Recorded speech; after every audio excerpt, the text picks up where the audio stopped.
මණ්ඩපයේ කවුරු දෙසාද? එහෙනම් මේ ධර්මශාලාව හදන්න ඕනේ අසපුවටද බුදුරජාණන් වහන්සේ උදෙසාද?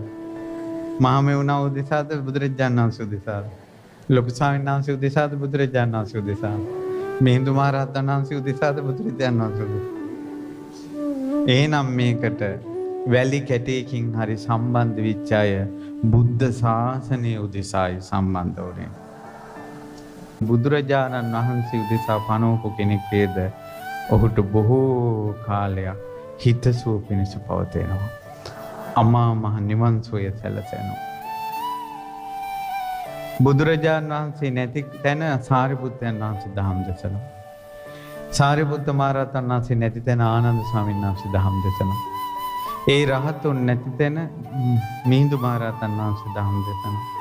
මිහිඳු මහරහතන් වහන්සේ නැති තැන රහතුන් දහම් දෙසනවා. රහතුන්ගේ යුගයේ